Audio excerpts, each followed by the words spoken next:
The Montana sun burned bright over the dusty horizon, its golden rays blanketing the open plains where the state's annual shooting championship was in full swing.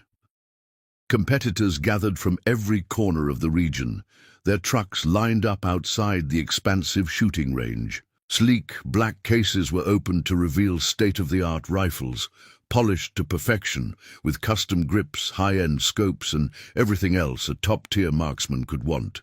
Spectators filled the viewing area with eager faces, ready to witness another year of thrilling sharpshooting. Among the crowd was a girl who didn't seem to fit. Emma Carter, 17, wore faded jeans, a plaid shirt with sleeves rolled up to her elbows, and scuffed cowboy boots.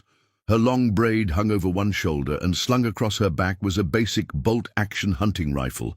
Nothing flashy, just well-maintained and deeply personal.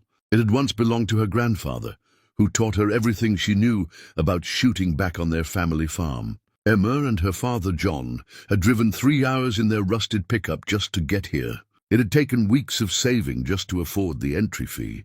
John was hesitant at first, unsure if his daughter would be welcomed, or worse, laughed at. But Emma had insisted. "Let them laugh," she said, her tone calm but firm.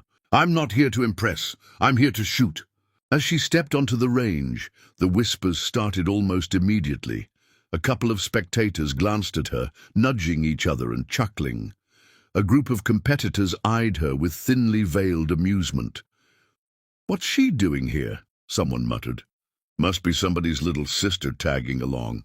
Even the range officer raised an eyebrow. "Are you sure you're registered, miss?" he asked. Emma handed over her paperwork without a word. She had expected this. She was used to being underestimated. Meanwhile, her father stood just behind the spectator barrier, hat in hand, scanning the crowd. He spotted Brad Carson, the reigning state champion and minor celebrity in the shooting world, laughing with his fellow competitors.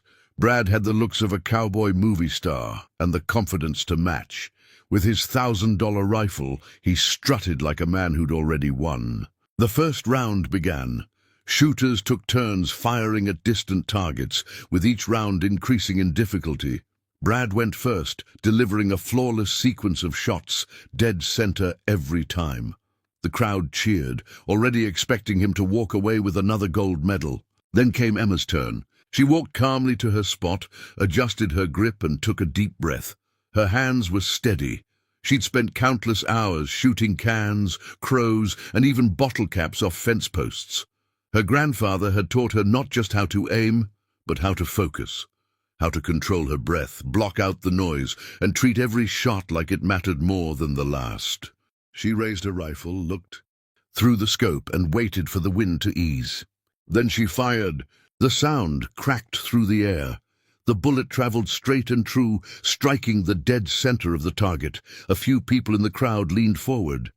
Maybe it was luck. She fired again. Another perfect hit. A third time, then a fourth, and then fifth. Now the crowd was silent. Brad lowered his sunglasses and stared. The range officer blinked.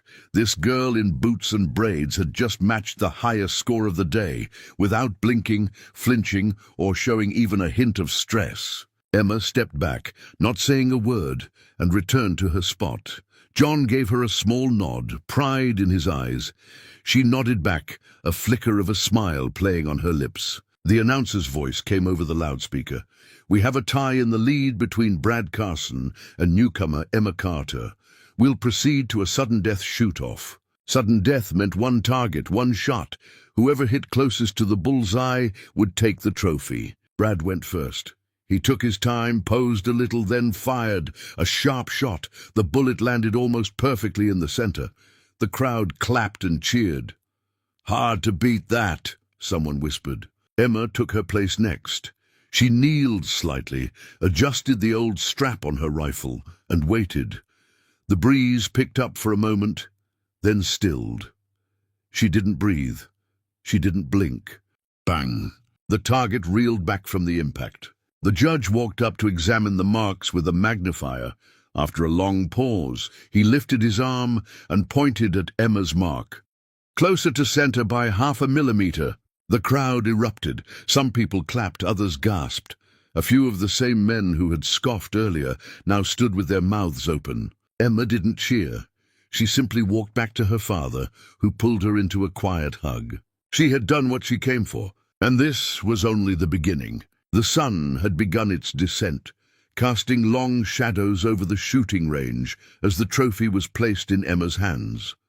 The cold metal glimmered, but it wasn't the shine that mattered. It was the silence that followed, the kind that replaces doubt with respect. Brad Carson stood off to the side, jaw tight, arms crossed. The champion title he had worn for years had just been taken away by a farm girl with an old hunting rifle. He watched her receive a round of applause that was slow to start, but quickly gained strength. Emma didn't bow. She didn't soak it in. She simply nodded and held the trophy the way one might hold a memory, close but not boastfully.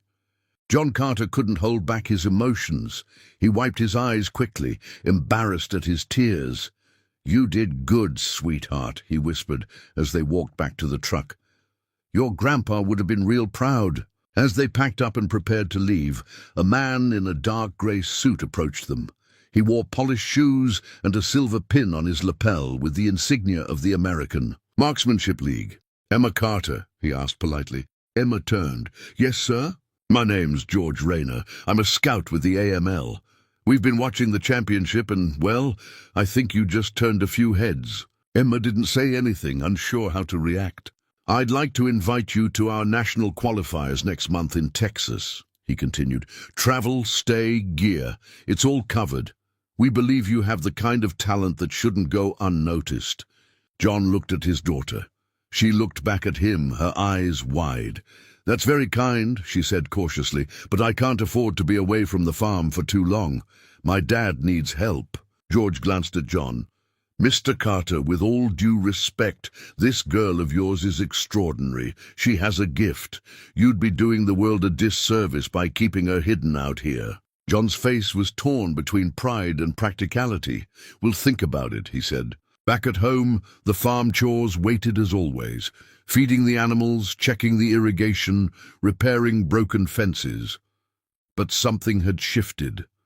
The dust on the porch no longer seemed quite so dry. The air had a quiet hum of possibility. That night, Emma lay awake, staring at the wooden ceiling above her bed. She thought about her grandfather, who had passed the year before. She remembered the way he held the rifle, not as a weapon, but as a tool, an extension of the eye and the heart. "Respect the shot," he used to say. "It's not just about hitting a target. It's about knowing when and why." The next morning, the phone rang. It was a local news station asking for an interview. Then came a call from a sports magazine, and then a radio station. Emma declined most of them, not out of shyness, but because she had chores to do. She wasn't going to change who she was just because others had. Still, the story traveled. Farmer's daughter breaks state record, made its way into online blogs and even a couple of national headlines. The attention was strange and a bit uncomfortable. Some people thought she was a fluke. Others called her a prodigy. Emma didn't care what they called her. She just wanted to shoot. 2 weeks later, a black SUV pulled into their driveway. Out stepped Brad Carson, dressed more casually than at the championship. He removed his sunglasses and walked up to the porch where Emma was oiling her rifle. "I didn't come to argue," he said plainly. "I came to say you earned it. I was wrong to laugh." Emma looked at him, wiping her hands on a cloth. "Most people were. I've been shooting for 10 years. Brad added, "and I've never seen someone with your control. It's not just talent, you've got instincts." Emma nodded slowly. "Thanks." Brad shifted uncomfortably. "You going to Texas?" Emma hesitated. "I don't know yet." "Well," he said with a shrug, "you should. You don't owe it to anyone but yourself."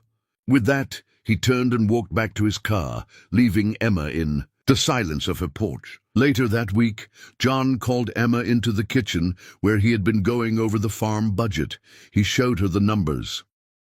"We'll be okay without you for a while. I talked to Mr. Halley down the road. He'll help me cover the heavier work." Emma looked at her father, realizing just how much he believed in her. A month later, Emma boarded a plane for the first time in her life. Texas was hotter, louder, and bigger than she expected. The national qualifiers were held at a state-of-the-art shooting range, surrounded by media vans, coaches, and talent scouts. But Emma stayed focused. She tuned out the noise and tuned into the wind, the breath, the target. By the end of the qualifiers, she didn't just place, she won. Sponsors reached out, shooting clubs offered her spots, colleges with competitive shooting teams extended scholarship opportunities. For the first time, Emma could see a future beyond the fences of her farm. Not because she needed to escape, but because her skill had opened a door she never thought existed. She returned home a few weeks later, the wind cooler now, the fields turning golden with the coming autumn. Her father met her at the gate, eyes glistening. "So," he said softly, "you gonna chase this dream of yours?" Emma didn't answer right away.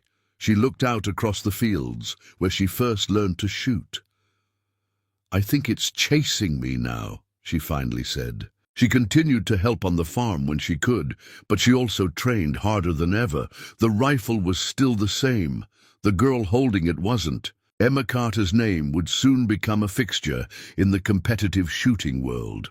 But for her, no medal or trophy would ever matter as much as that first dusty range, the first whispered doubts, and the steady voice of her grandfather in her head, reminding her that it's not just about hitting the mark, it's about earning it. And she had.